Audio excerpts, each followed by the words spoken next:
Olá, meus amores, tudo bem? Preparados para mais uma aula? Vamos lá então exercitar intertextualidades, que foi o conteúdo trabalhado no vídeo anterior. Espero que já tenham assistido, já tenham deixado o like e feito os comentários de vocês, tudo bem? Então, vamos então exercitar a intertextualidade e só fazer uma revisãozinha rápida para você lembrar. A intertextualidade, ela pode acontecer de maneira explícita ou implícita. Aquela intertextualidade implícita, aquela conversa entre os textos, ela se dá implicitamente quando você faz uma referência, você faz uma alusão, sem necessariamente destacar, está claro ali com qual texto você está conversando. É uma referência e o teu receptor vai ter que ter esse conhecimento, essa bagagem cultural para identificá-la. A explícita, como o próprio nome já diz, é mais escancarada, é mais clara, mais fácil de ser identificada. Os textos conversam entre si, porque você sabe que intertextualidade é diálogo entre textos, né? Então, os textos conversam entre si de maneira temática, quando o assunto abordado é o mesmo, em que os autores podem concordar ou discordar, mas o assunto abordado é o mesmo, e a estrutural é exatamente quando você percebe que o verso, a estrofe, a construção sintática entre os textos é parecida, tá certo? Então vamos lá para a primeira questão. Mais de 25 séculos após Heráclito de Éfeso dizer que não se toma banho duas vezes no mesmo rio, vem Raul Seixas, né, declarando: prefiro ser essa metamorfose ambulante. Eu prefiro ser essa metamorfose ambulante, conhecem? Do que ter aquela velha opinião formada sobre tudo. Cantou Raul Seixas. E vem então depois Lulu Santos comparar a vida a uma onda. Nada do que foi será de novo do jeito que já foi um dia. Tudo passa, tudo sempre passará. A vida vem em ondas como o mar, no indo e vindo infinito.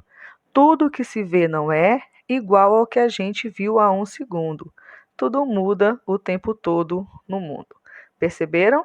Heráclito fala: nenhum homem toma banho duas vezes no mesmo rio, né? Não se toma banho duas vezes no mesmo rio. O Raul fala: eu prefiro ser essa metamorfose ambulante. E o Lulu Santos vem e diz: tudo muda o tempo todo no mundo. Perceberam? A intertextualidade entre os três textos fica evidente por meio de uma paráfrase. E é isso que a questão cobra. A intertextualidade evidente entre o pensamento de Heráclito e as letras de música de Raul Seixas e Lulu Santos se realiza por uma paráfrase, que é quando você mantém a mensagem original, mas você escreve essa mensagem, você fala, você trata essa mensagem com as suas próprias palavras. Tudo bem, meus amores? A paródia desconstrói, brinca, ironiza. A citação, você cita exatamente o verso como ele é, isso não acontece nem no Raul Seixas e nem no Lulu, tá? A alusão é uma referência, mas um não está fazendo referência ao outro, e a pastiche é quando o autor imita o estilo de outro autor. Então fica claro que é uma intertextualidade temática, né, que trabalha exatamente a mudança das coisas, né, o quanto nós somos mutáveis, o homem é mutável, tudo bem? Então é paráfrase. Na segunda questão, você tem Receita para Intolerância, né, que é uma composição do Renato Russo e diz assim, ó: pegue duas medidas de estupidez, junte 34 partes de mentira, coloque tudo numa forma, untada previamente, com promessas não cumpridas. Tempere com essência de porco, 2 xícaras de indiferença e um tablete meio de preguiça. Tá? Então, Renato Russo, se você observou aí, a intertextualidade não é uma intertextualidade temática, explícita ou implícita com outros textos. Você vai observar que o Renato Russo fez uma relação estrutural com o gênero receita. Olha só o que a questão diz para a gente. Um texto sempre é construído com base na leitura de mundo do autor, ou seja, reportando a outros textos. Então, podemos dizer que em Receita para Intolerância e Injustiça ocorre uma intertextualidade explícita. Eu creio que fica claro para você que ele faz relação com o gênero receita, então é uma intertextualidade estrutural. Nós já eliminamos a letra B e a C, que afirmam que é implícita, e a letra A diz assim: intertextualidade explícita ligada somente ao título, relacionada ao gênero receita. nós sabemos que a construção toda do poema, a estrutura toda do poema é uma estrutura ligada ao gênero receita, quando ele usa verbos no imperativo, quando ele descreve os ingredientes da receita, né, da intolerância. Então, você sabe que o correto é a letra D, intertextualidade explícita em todo o texto, pelo uso de palavras do campo da significação do gênero textual receita culinária. Então, percebam que no primeiro exemplo, na primeira questão, nós trabalhamos a paráfrase por meio da intertextualidade temática. E na questão, nessa música, né, nesse texto do Renato Russo, uma intertextualidade estrutural. Tá certo? Vamos lá então para a questão 3. O texto diz assim, ó, é do Enem essa, tá? Autorretrato.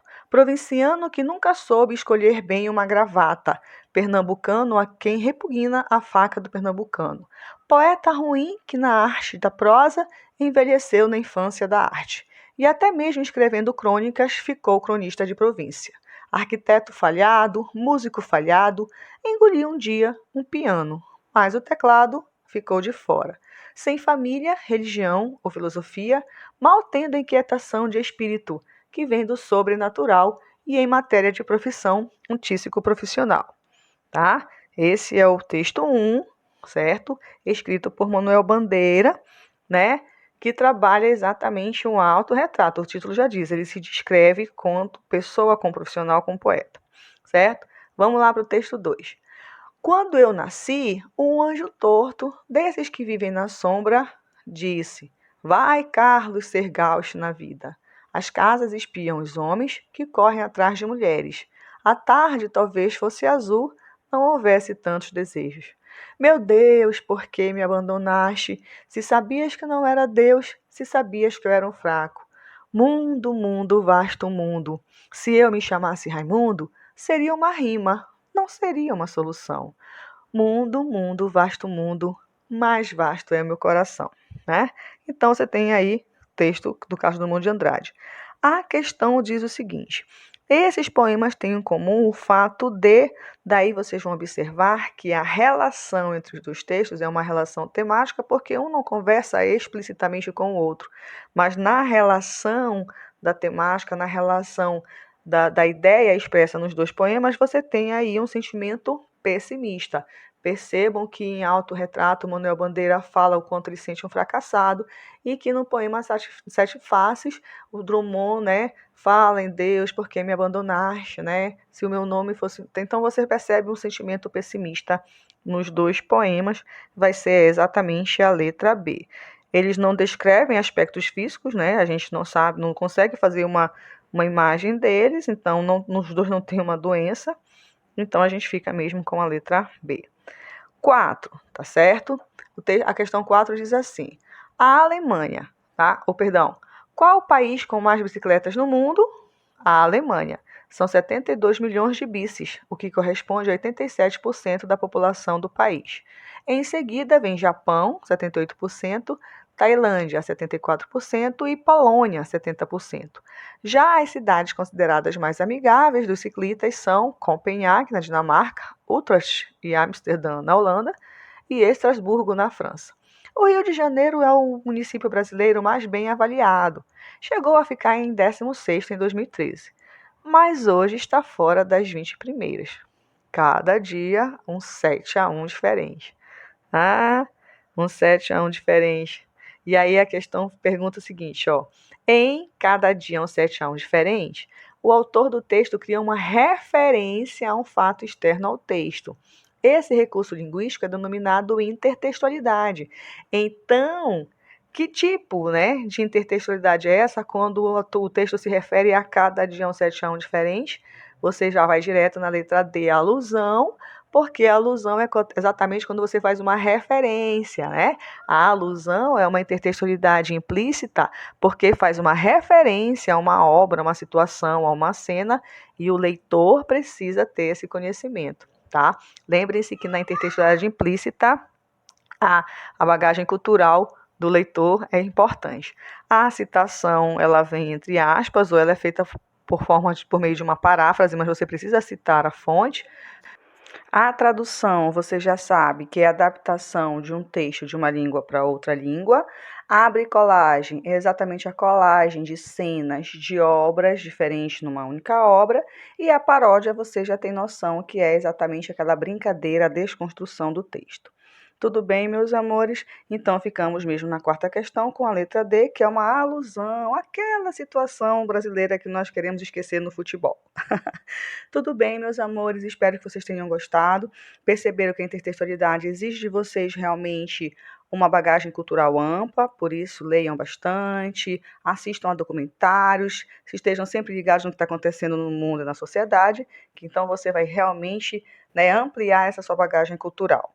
Fiquem com Deus, até o próximo vídeo. Não esqueçam de deixar o seu like, o seu comentário e lembrem-se de que motivação é o motivo que nos leva à ação. Então, descubra o seu motivo para agir, né? Busque exatamente aquilo que faz com que você acorde todas as manhãs e te dê vontade de correr atrás dos seus sonhos. Tudo bem? Nós estamos aqui para te ajudar a realizá-los. Beijos, fiquem com Deus e até a próxima. Não esqueçam de deixar o like, hein? Tchau, tchau.